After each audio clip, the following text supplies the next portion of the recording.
shit, bro. Yeah. Rav, how you going, man? I'm good, man. How are you? Fuck yeah, I'm doing. I'm not pretty good, actually. Oh, why? I'm depressed. You're depressed? Yeah, it was a hard weekend for me. Oh, you are in reference to the diamond stocks going up and the proper whiskey stocks going down. Is that Don't get me wrong, I love DP too. How does he feel about getting called DP by everyone, bro?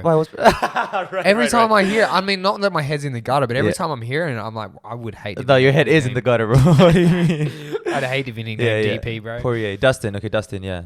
I love me some Dustin. But fuck, man. Conor got me to the UFC, so I have a special, like...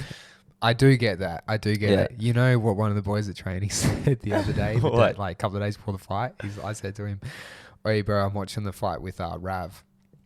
And he goes, "Oh, fuck that." And I said, "Why? What do you mean?" He goes, "Rav would be the worst cat to watch McGregor fight with." Who is this motherfucker? Joel. Oh, I can't even say anything. Rav 2.0. Oh my god. Okay, this kind of Joel in our dojo, he just started showing up with all the gear I had, with the same hair I have. Just better and bigger. Just better, yeah, exactly. At least like someone ugly do it. Like, it's just got to be someone bigger than me, buffer than me, fitter than me. Smoother brown skin than you. Exactly. Couldn't even been a white guy. He had to have better like brown skin. Been a white guy. Fuck you trying to say out here, bro? Oh no, where's this? It's coming off the rails now, bro. Yeah, coming off the rails. But yeah, bro. So thoughts on the fight?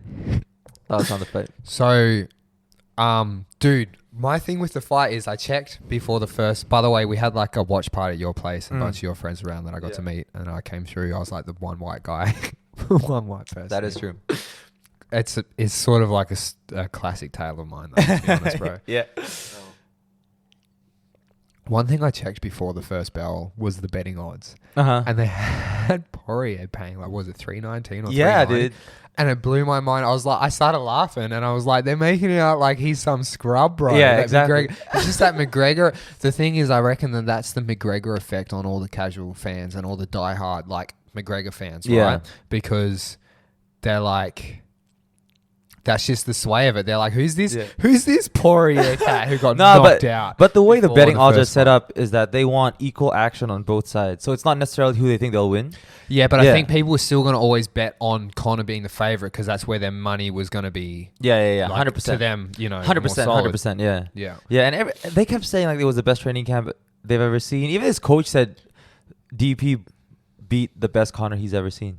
Yeah. Interesting. Yeah. But the factor is that Dustin's been fighting, especially the last 2 years, nothing but the world's best. Exactly. Consistently. If you look at his resume, like recently, it's insane. And he's got 2 wins over Holloway. He's got 1 over McGregor. Yep. The only person is Oliveira's. Yeah, he beat Gaethje. He beat Pettis, he beat Gaethje, he beat Alvarez twice. Right. Let's say the first one was a no contest, but he was winning that fight. Yeah. He beat Alvarez, and then... The second one was almost a no contest too, bro. Do you remember that? I can't remember exactly what happened. There was some drama that went down as well, and I was like, oh no. I hated Eddie for the build-up of that fight. He talked as if DP wanted out. I'm like, what? You need him in the fucking head illegally, right? It's something like that. Yeah. Yeah. I lost so much, but fuck, gotta love DP, man. He's such a cool dude. He is a fucking cool dude, bro. Yeah. I'm glad that he's been getting a lot more exposure to everyone through, like, especially these last 2 fights. I think. And he did the even the Khabib fight as well. Yeah. Like, I watched that one when I was in Thailand at like 2 a.m. in the morning, bro. It was pretty cool. I think if it's not McGregor that's champ, Dana would want Dustin to be champ. I think who has the other bigger name in the 155 division? Chandler, maybe? Like, not really. Nah, but I feel like I reckon also though, on a side note, that Dustin's saying no to Chandler essentially because you got Oliveira there who's been like grinding like a motherfucker. But there's also, I think that thing, and I'm not saying he's ducking it at all. I think he'll fight him when he's ready. But if they still haven't given Poirier the title, why would he risk not getting a title shot, going and potentially losing against Chandler? Yeah. It's always a potentiality of having a loss. I think DP is for sure going to have the next title shot against who it is. I don't know. It might be McGregor. If they make it a title shot, he'll fight Chandler. 100% he'll fight him. You think so? Yeah, if they don't make a title shot, he won't fight him. I honestly don't think Chandler deserves it yet, man. No, I agree. But I also don't see Poirier wanting to run the risk of it with someone who isn't it's his second fight in the UFC. You know what I mean? Yeah. Even though he's coming from Bellator and stuff like that, but it's just you have to. I think when you're talking about business with it all, you have to look at it through the eyes of the casual market. That is And true. That's how I'm speaking. So would Dana make the rematch for the title straight away? Well, see, the thing is that was one of the boring divisions, and that's why it was one of the divisions where they started making entertaining fights over consistent fights that were supposed to happen. Yeah. Does that make sense? Yeah, Like they've gone off the rankings quite a bit with this division. Yeah. You I mean, know? especially because McGregor ran up and then he fought Floyd and then they didn't want him to relinquish the title, blah, blah, blah. Well, they got to sort out the Khabib issue first because Khabib I still think might he's done, come bro. back. It's over. Yeah, you reckon? I mean, what is he going to do? Fight DP again? No, for what? Nah, he'll. I see him beating Dustin still. Yeah, me too. Yeah. I mean, he has nothing to come back for. I want. It sounds so. I don't know. I want Gagey to have a rematch with him. Why? I don't know. He put up like the least. I just think if he was a little less fearful I think he could really fucking rock him, bro. That's what I thought, dude. He looked fearful. He was so scared of having the cage behind him. He was so low and he couldn't cut the angles and fire the shots how he'd used to fire them, and he still hurt. Like he still sort of hurt Khabib. 100% leg kicks. So yeah, with the leg kicks as well. I think, and you know what was disappointing?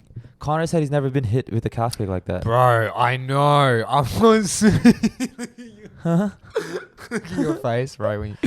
Bro, as soon as I heard that, I think we were chatting about it at training, you and I was like, has he never had anyone like Muay Thai in his, like strong Muay Thai in his camp, or like I've been kicked in the calf heaps, and I'm not like I've used calf kicks on the street, like they're fucking bro, they fuck people up. Yeah.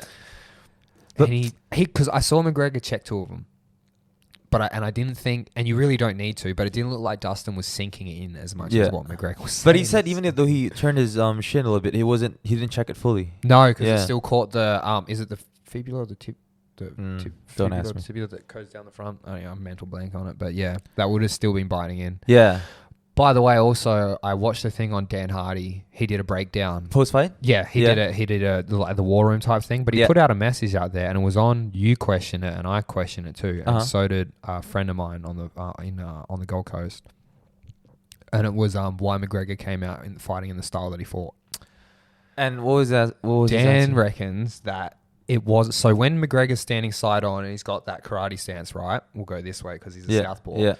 He uses his lead hand to snuff your lead hand as an orthodox fighter. Yeah. That lets him fire his left straight down the barrel, right? So we're talking he like... gets to turn all his shoulders and body into it. That's like how he creates that whip on it, right?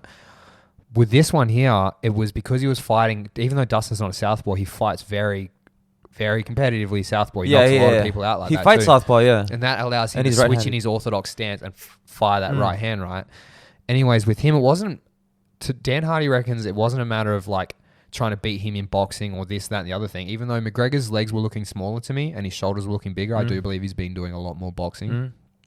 But it makes no sense if he's standing southpaw as he fights and Dustin's standing southpaw. His lead hand is now covering the rear hand. If he covers Dustin's lead hand, he'll get slapped with the left coming over the top or the switch stance on the right coming through. So he had to sort of come in on that more squared up, that boxing angle, because he couldn't nullify that because he's fighting it like a southpaw. He can't nullify that. And it made a lot of sense. I feel like ever since the Floyd fight, his stance has changed. Like if you see him fight Eddie Alvarez and his stance against Khabib and Dustin, it's so different. Yeah, like he used to be bouncy and shit. But also the thing is, he wouldn't want to bounce necessarily against Khabib because you're right there for the single leg, which is Khabib's like Khabib's single leg, or his single leg is like world class. Yeah, top of the heap. You know, it's always a single leg. But man, Dustin's game plan and execution was just perfect, man. Dude, when they slowed it down, because sometimes to me, sometimes Dustin looks like a little stiff in the pocket, but he sees everything, bro. He was because they slowed that shit down, and he covered one. And then he slipped, and then he rolled, and he caught Conor with a counter. With a right hook, right? Yeah. And then he pointed at him. And I thought when he did that, though, because Dustin's back was against the cage, I thought when he did that it was... I didn't think he hit Conor that hard. Yeah. But Dustin knows how hard he hits. Yeah. And he wouldn't...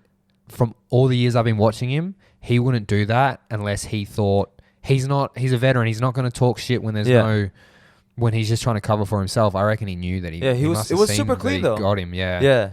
And... the sad part was DP said Conor actually hurt him in the first round, and he reckons if another left caught him that he would would be in trouble. But that's the thing when you got like a glass cannon like that. It's like if they hit you and they catch you, it could be it if you give them a second chance as well. So that's just a testament to Dustin's recovery though, as well. Yeah, you know, because he also came out. I thought he was going to come out the second round a little timid. Because he you know what, he handled just about a 3-piece combo from McGregor though. He ate that shit at one point. It was and McGregor leaned over and threw that uppercut that he throws, and I was like, oh fuck. Dustin's super thick at 155, man. Yeah, and I think also that uppercut missed his button a bit. I think it came up on the eye socket. But anyways, he came out the second round and walked McGregor down. Yeah, I think he knew his movement was compromised. Yeah, man, the wrestling in the first round, the leg kicks, I think that strategy was like top notch. That's how you beat Conor, I reckon. Yeah. It was, you know what? It was a real mixed fight. It was cool. Yeah. It was cool. And either one of them, you saw in exchanges, either one of them could have had that at certain times. Yeah. You know, so. And by the second round, you could see Conor, it was hard for him to move on that right leg. Oh, 100%. Yeah. What I'm confused with, though, and maybe it was because his leg was compromised very early on, I felt like Conor should have thrown more kicks. Yeah. Yeah, he doesn't throw as many kicks. Because I sort of called at the very least now, because 2 weeks ago I called that I thought Dustin was going to take it, and then I let the UFC and people fucking changed my mind like a dickhead. Yeah. And but I said I reckon Dustin's going to use his power leg, which he ended up using more of his lead leg. But I thought he was going to use his power leg because he can switch stances. But I thought he was going to use kicks at the very least to nullify Conor's power hand. But I didn't know he was going to go at the calf kick, which is stupid because of the camp that Dustin comes from. They're very well known for their leg kicks now. I think is it Thiago Alvarez is the coach there. Thiago Alves? Alves, yeah. Sorry, is the coach there now? One of the coaches there now. Yeah. So yeah, man. Yeah. It was a sick fight. Anyways, what else? What have I got for the? So a quick stat on the thing is Poirier delivered 18 leg kicks to Conor on that calf. And it was heavy leg kicks too. Is 18 considered a lot? And Conor was standing heavy too. Yeah. He does stand heavy now, man. Yeah. I don't know, man. I just feel like... But maybe the bouncing and everything is also so fucking tiring, bro. Maybe. You've only got a couple of scrambles in it, maybe. I honestly think since the Floyd fight, his mindset of fighting, his perception of fighting is different. Because he was forced to just look at boxing. So that definitely plays a part in how he sees fights. Whereas if he was in MMA solely and just watching MMA and looking at how everything's developing, his style would be so different than what it is now.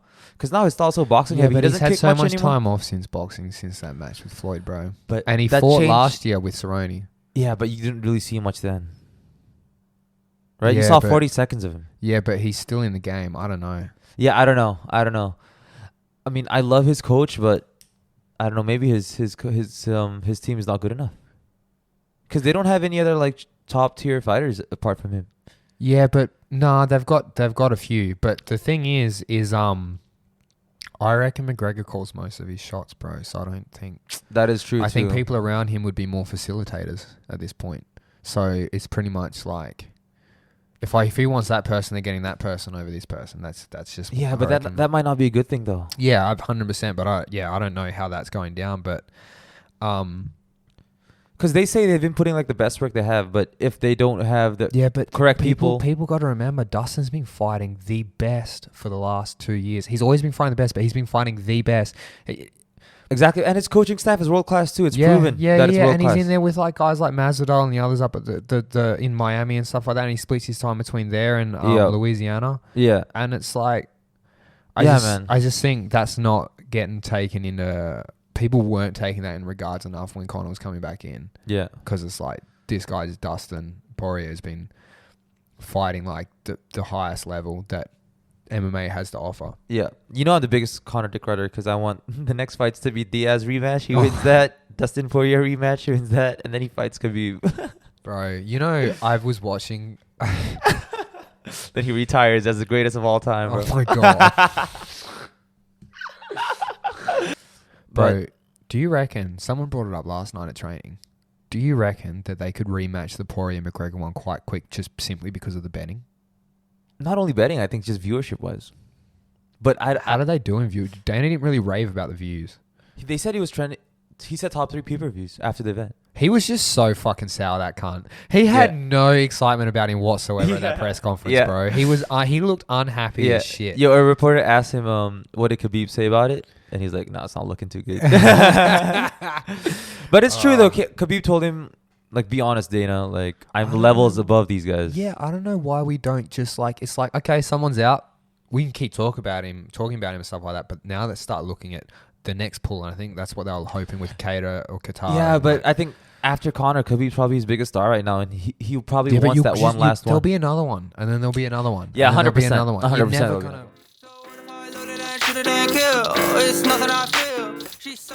Hey, you're rolling with Rav and Cav. Quick shout out for listening through to the clip and giving it a watch, view, liking, subscribing, sharing it, all that good shit. And yeah, thanks heaps. Yeah, head on over to our channel for full episodes and other content. Thank you, people.